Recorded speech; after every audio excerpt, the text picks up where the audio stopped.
You may have seen the movie, A Man Called Peter, about Peter Marshall, who became chaplain of the US Senate.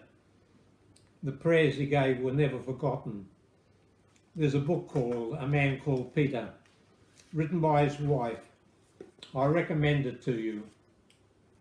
He worked too hard, really was responsible for his own heart attack, or maybe he was a heavy consumer of animal products, which is one way to get heart disease. But this book is an inspiration. How hard he worked, like a navvy, to get the money to go and train for a minister. How one night he was walking over the moors, couldn't see his way, and he heard a voice say, "Peter, Peter," and he stopped. He couldn't see ahead of him, went down on his knees, and he felt he was by a precipice, and God had intervened to save him. This book is worth your reading, A Man Called Peter. You are aware that nowadays you can get any book, even very old books. They're all available. Use your computer to find out what to do. Amazon makes lots available. Here's a book that's very old. I read it when I was a teenager. Talks to Men by Reuben Torrey. You know, in America, there's a place called the Moody Institute. I've walked through it, and they show you where Moody slept and so on. But Torrey was the man that followed Moody, and Torrey had a lot of education. He'd been to Germany.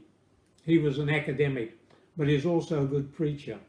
And this is the best little book I've seen on Christian apologetics, Christian evidences. Talks to Men. You won't get it new anywhere as far as I know, but it can be gotten, and you should get it.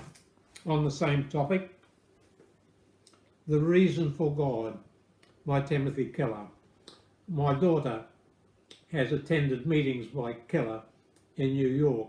She and her husband thought he's splendid. This book is splendid. This man is an evangelical Christian. He's had much to do in earlier years with Westminster Theological Seminary.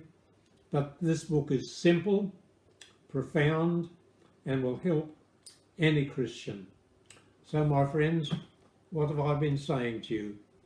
Well, may I repeat, if you don't read, you'll never be read. If you don't quote, you'll never be quoted. If you don't use other men's brains, you have no brains of your own. Brains are like peaches, meant to be picked. But the best book is the book of books.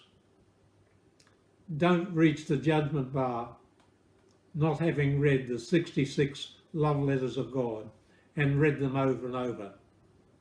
I recommend to you the greatest book in the world. Start reading it today and read it with prayer and care every day. God bless you.